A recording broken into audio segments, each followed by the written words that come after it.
दिनों में आई आपदा पर सीपीएस सुंदर ठाकुर ने बताया कि बागी पुल में 9 और समेज में कुल्लू से 3 लोग लापता हैं। अब तक कुल जिले को 46 करोड़ का नुकसान हुआ है। लोगों का व्यक्तिगत तौर पर 18 करोड़ का नुकसान हुआ है। उन्होंने कहा कि मलाना क्षेत्र को मुख्य सड़क मार्ग से जोड़ना सरकार की प्राथमिकता है। मलाना क्षेत्र में मुख्य समस्या राशन और फर्स्ट एड की है, जिसके लिए काम किया जा रहा है। बागी के वैली ब्रिज रिकॉर्ड समय में तैयार किया गया है। सीपीएस सुंदर ठाकुर ने मंडी की सांसद कंगना पर तीखा हमला बोला और कहा कि वो आपदा में सियासत न करे। कंगना भूल गई है कि अब वो चुनी हुई प्रतिनिधि है। जब आपदा आई तो उन्हें ग्राउंड जीरो पर हेलीकॉप्टर या फिर पैदल पहुंचना चाहिए था। कंगना सहयोग करने की बजाय राजनीतिक टिप्पणियां करती रही। उन्होंने कहा कि कंगना डाकी की तरह काम करेंगी। ऐसा लग रहा है कि उनका पार्सल ही गुम हो गया। किस पोस्ट ऑफिस से डाक उठानी है और कहां ले जानी है, कंगना को पता नहीं चल रहा। खासतौर पे मलाना का क्षेत्र है या वहाँ पे बलादी पौल है, जिस मलाना नाला में जो बादल फटने की वजह से जो वहाँ पे नुकसान हुआ है, तो वहाँ पे जो हमारी मुख्य जो समस्या है वो मलाना गांव के लिए राशन की उपलब्धता को लेकर है।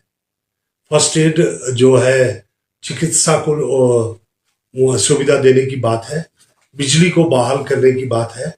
उन सब बातों के लिए तत्परता से काम किया जा रहा है और मैं समझता हूं कि प्रशासन ने माननीय मुख्यमंत्री जी के आदेशानुसार जो है पूर्णतः सक्रिय रहा और आज खासतौर पे इन क्षेत्रों की कनेक्टिविटी को बहाल करने के लिए बहुत तेजी से काम हो रहा है। और अभी हम कुछ एक रज्जू मार्ग, कुछ एक झूला पुल, कुछ एक बेली ब्रिज रिकॉर्ड समय में ये लगाए गए हैं, तो इससे कुछ एक राहत इन इलाकों में हुआ है।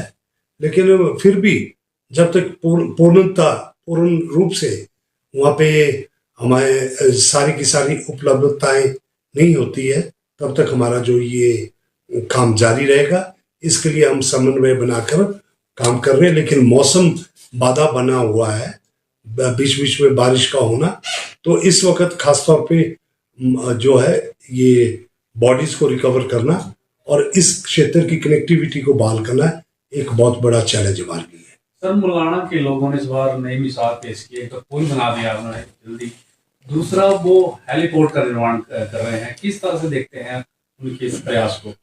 देखिए, मलाना का जो मैं अभी स्थिति है, मैं खुद बराज साइट तक गया, झूले में पार करके, जो कि काफी जिस दिन फ्लड आया है उस दिन भी हम सुबह 5 बजे वहां पे पहुंचे और जो एनडीआरएफ की टीम, हमारी लोकल पुलिस की, होमगार्ड की, फायर ब्रिगेड की, लोकल वॉलंटियर्स, वो एक पहाड़ी को लांग कर उस तरफ गए हैं।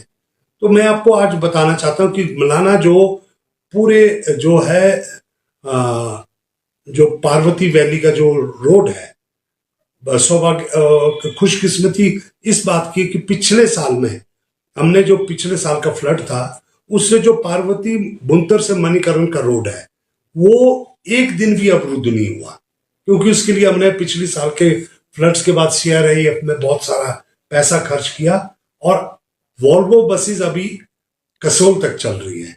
तो आप समझिए सिर्फ अब जरी से लेकर मलाना की कनेक्टिविटी को कैसा बनाया जाए।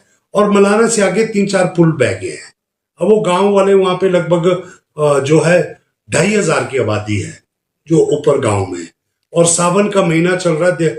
देवता जो जमदंगली जी का सबसे बड़ा जो है वहां पे 15 अगस्त के साथ सावन का मेला लगता है। उसमें हम उम्मीद रखते हैं कि वहां 3000 लोग जाएंगे। तो आप देख रहे होंगे उन्होंने ऊपर से नीचे कनेक्टिविटी बहाल करने के लिए एक ब्रिज डाला, और वो ब्रिज जो उन्होंने डाला उन्होंने गांव वालों को जैसे एकजुटता शुरू से रहती है, उन्होंने उस ब्रिज को डाला है। लेकिन नीचे से अभी सरकारी तौर पे जो अगर मलाना को जोड़ना हो उस ब्रिज तक, तो लगभग लग रहा है कि 6 महीने लगेंगे, क्योंकि कोई भी नामो निशान जो मलाना 1 का जो बराज है वहां से लेकर जो मलाना 2 के बराज तक, ये पुल लगभग मलाना गांव के नीचे है। और ये जो है जो नेरंग उनकी एक जगह है वहां से इसको जोड़ा जाता है। तो इन्होंने अपने जो खेतों तक तो उस तरफ तक पुल बना दिया है, लेकिन मलाना से अगर कुल्लू के लिए आना हो, जरी के लिए आना हो, तो अभी उसके लिए बहुत वक्त लग रहा है।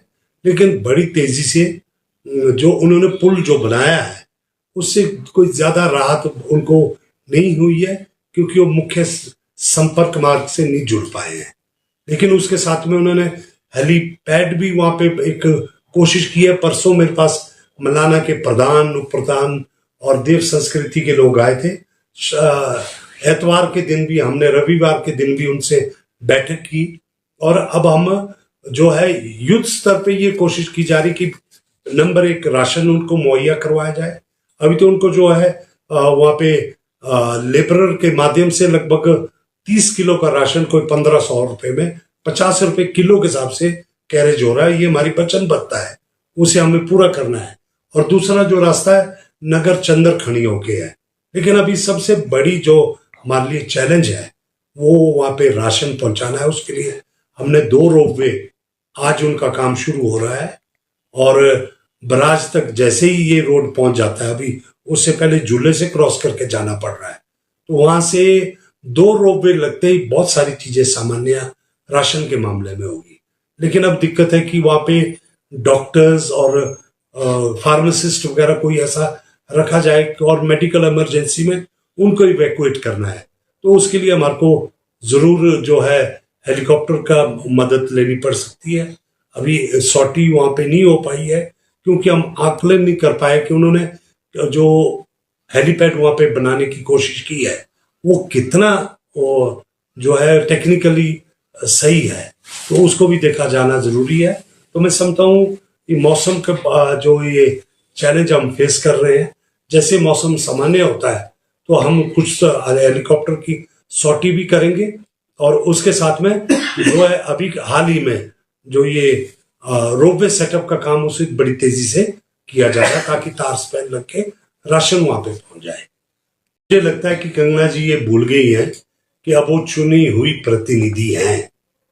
चुनी हुई प्रतिनिधि का ये राजधर्म है कि जैसे कोई आपदा होती है तो ग्राउंड जीरो पे पहुंचे, वो पैदल पहुंचे, वो हेलीकॉप्टर के माध्यम से पहुंचे, वो तो एक बहुत बड़ा उनके पास इंतजाम है, वो कैसे भी पहुंचते, लेकिन ग्राउंड जीरो पे पहुंचना बहुत जरूरी है।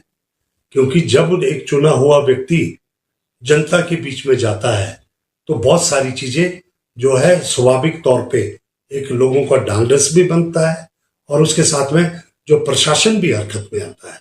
मैं समझता हूं उन्होंने कुछ उसमें देरी की है, उन्होंने उस बात को हल्के से लिया है, और जब वो आई भी है तो ये मतलब उन्होंने उसको एक राजनीतिक मंच की तरह उस स्थिति को, जो वहां पे घटनाक्रम है, जो वहां पे बदहाली है, या जो लोग मातम में डूबे हुए हैं और जो रेस्क्यू का काम चला है, बजाय उसमें कोई सहयोग देने के वो एक टिप्पणियां जो कर रही हैं, वो मेरे ख्याल ये समय राजनीति करने का नहीं है।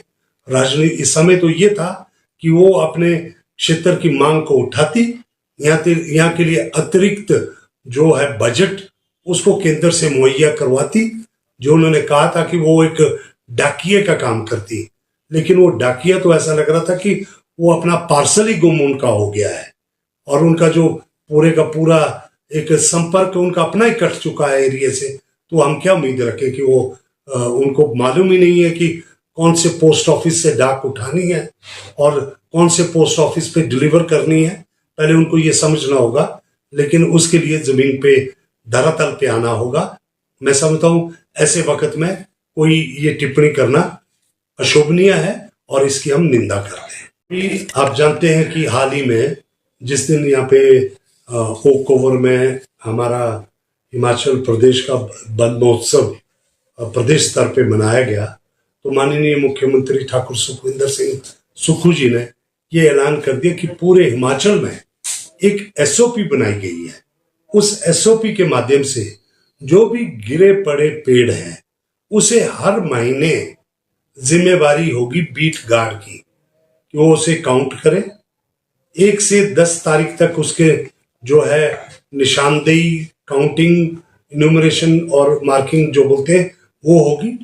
10 से 15 तक उसके जो है इकोनॉमिक्स बनेगी और 15 से 20 तक उसका जो कन्वर्जन किया जाएगा और 25 तारीख से 30 तारीख तक उसको वहीं पे लोकल डिमांड के लिए बेचा जाए। इसका प्रावधान जो नए जो standard operating procedure for salvage trees जो बना रहे हैं उसमें जो ये सारी ताकतें बीट गार्ड से लेकर जो है हमारा डेप्टी रेंजर है और रेंज को दिए जा रहे हैं।